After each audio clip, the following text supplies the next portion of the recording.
Assalamualaikum warahmatullahi taala wabarakatuh. Hari ini Ustazah akan menerangkan tentang pembelajaran kita pada hari ini, iaitu Jumaat Penuh Barakah. Okey, murid-murid boleh buka buku teks muka surat 118. Okey, murid-murid, okey, sebagai pengenalannya, Ustazah akan terangkan secara sepintas lalu, dan murid-murid boleh rujuk kepada buku teks bermula daripada 118. Okey, Jumaat Penuh Barakah ini menerangkan tentang solat Jumaat. Okey, hari Jumaat ialah hari yang paling utama dan merupakan penghulu segala hari. Seperti kita tahu, hari Jumaat adalah hari penghulu segala hari. Okey, kita pergi ke muka surat sebelah, iaitu muka surat 119. Okey, seterusnya iaitu pengertian solat Jumaat. Apa dia solat Jumaat?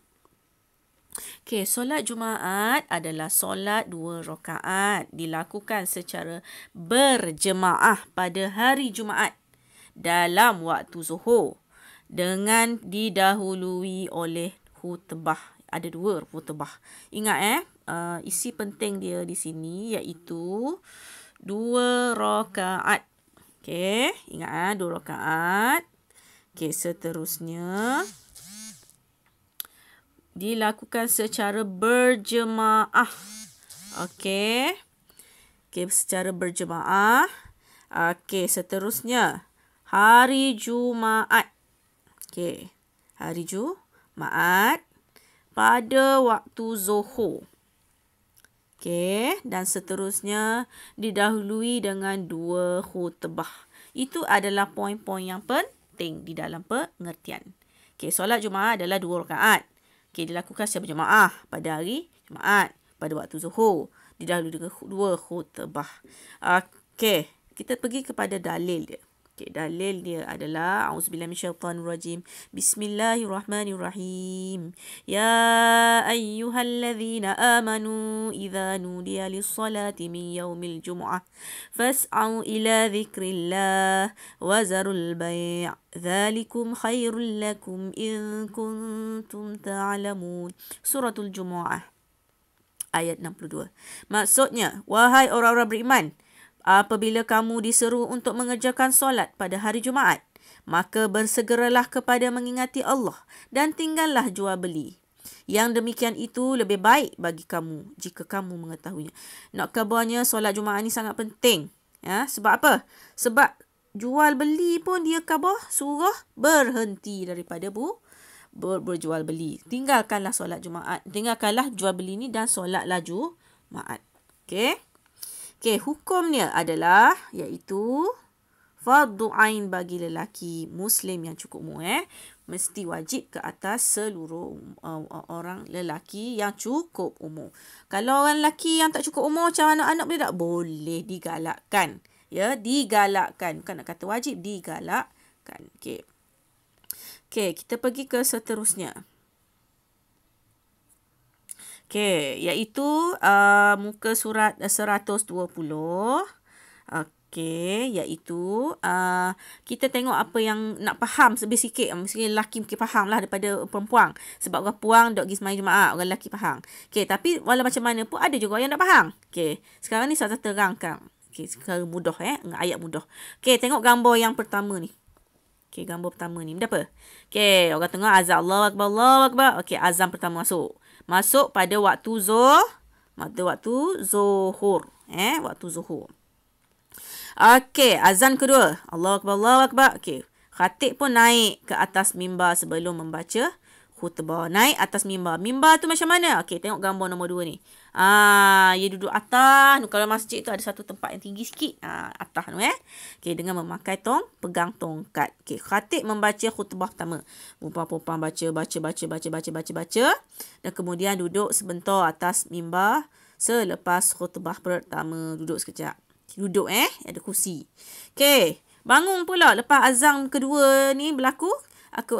Dia laungkan. Okey, khatib bangun semula dan sambung pula khutbah yang kedua. Jadi solat Jumaat kena ada 2 khutbah. 2 khutbah. Okey, ingat 2 khutbah. Jangan kata 1 pula. Okey, gambar yang ketiga. Okey, iaitu muazzin atau Bilal melafazkan iqamah. Allahu akbar, Allahu akbar. Asyhadu an la ilaha illallah. Asyhadu anna Muhammadar Rasulullah. Okey. Dan seterusnya. Okey, itu maksudnya nak bang dah. Okey. Lafaz niat dia ni. Usolli fardal Jumu'ah raka'ataini adaan ma'muman lillahi ta'ala. Sahaja aku solat fardu Jumaat 2 rakaat tunai kerana Allah Ta'ala sebagai makmum. Itu niat dia. Tak susah pun. Cuma tambah sikit. Makmum, tambah sikit fardu Jumaat. Ingat solat fardu Jumaat ni bukan solat sunat. Solat fardu Jumaat. Awak tak sebut solat sunat Jumaat. Aku sebut solat fardu Jumaat. Okey. Solat Jumaat sebanyak 2 rakaat didirikan. As-salatul jamaah rapat-rapat kasah. Dia ada kakabar. Akan kat situ. Okey. Solat Jumaat. Syarat sah solat Jumaat ni apa dia? Okey, syarat sah solat Jumaat ni adalah pertama, dirikan di dalam binaan yang khusus. Seperti masjid. Didirikan di binaan yang khusus. Masjid lah. Tak boleh lah tempat-tempat yang sementara RNR. Tak boleh. Okey, dan yang kedua, bilangan jemaah yang cukup syarat. Tidak kurang daripada 40 orang. Termasuk imam daripada permulaan khutbah sehingga selesai jemaah. Okey, tiba-tiba orang sembahyang Jumaat ada 40 orang. Tiba-tiba seorang tu sakit. Sakit pesang di masuk ke hospital. Boleh tak sembahyang Jumaat?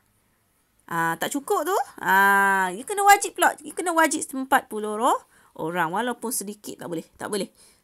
Kurang sikit pun tak boleh. Dia masyarakat dia 40. Okey, seterusnya didirikan dalam waktu zuhur. Jangan buat mata waktu asar garis isa. Dalam soalan tu ada saya tanya soalan situ. Okey, senaraikan apa soalan. Apa dia yang perlu dia buat Apa kesalahan dia. Okey, tidak boleh didirikan 2 solat Jumaat pada satu tempat. Contohnya ada satu tempat tu ada dua makmum, ada 2 imam. Dalam masjid pun, dalam masjid ada 2 imam. Tak boleh dilakukan begitu 2 solat Jumaat. Okey, masjid pun dekat-dekat tak boleh juga. Dengan jauh-jauh sikit. Okey, macam Masjid Biru, Masjid Surga. Masjid Biru belah Nur, Masjid Surga belah Ning. Masjid Tazara belah Nur jauh. Itulah contohnya.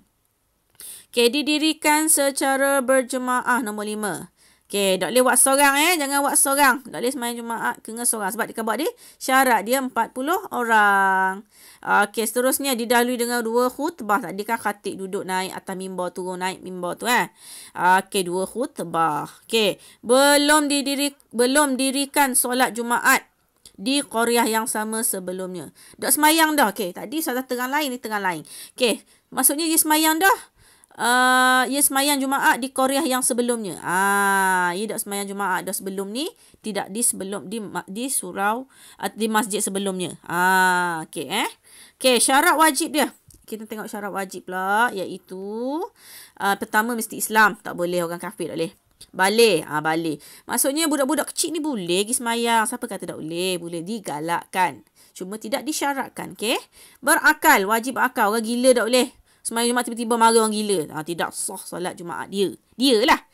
Okey dan tidak boleh dikira sebagai orang cukup 40 orang tu. Okey Lelaki tak boleh. Perempuan, sebenarnya perempuan ni ada je orang sembahyang Jumaat, tapi digalakkan wajib ke atas orang lelaki. Orang perempuan tak diwajibkan. Nak sembahyang je lah. Perkara baik. Tapi utamakanlah bagi kawan lelaki lah dulu. Penuh kawasan masjid tu. Kalau cukup orang lelaki dah penuh, tak apa, boleh.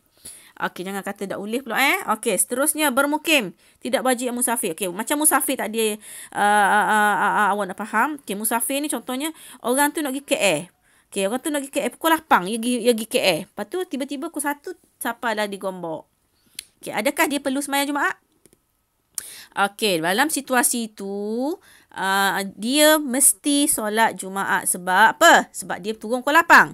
Okey, andai kata dia turun pukul 10. Andai kata dia turun pukul 5.30. Dah 9.30 aku 5 pagi. Siap-siap packing-packing naik kereta brum. Tubik daripada kampung dia. Dia boleh solat Jumaat dikecualikan. Maksudnya tidak perlu solat Jumaat. Okey, kalau kita nak pergi Paka. Paka tak boleh lah. Paka bukan tempat dan Merdeka. Okay, merdeka ni masa zaman-zaman dulu, macam cerita Alibaba Bujang Lapuk, 40 nyamuk tu. Marjina tu. Itu dipanggil hamba. Oh, Ustazah, kita ada orang gaji di rumah. Ni dah sembahyang Jumaat, tukang kebun kita. Bukan, itu adalah orang gaji yang menerima gaji. Hamba ni tak ada dah zaman learning. Okay, jadi awak tak perlulah fikir apa merdeka tu. Bukannya merdeka tanggal 31 tu. Okey. Ustazah rasa sekadar itu saja daripada Ustazah. Okey. Jawab tugasan Ustazah tu. Sekian wabillahi taufiq wal hidayah. Wassalamualaikum warahmatullahi wabarakatuh. Jumpa lagi.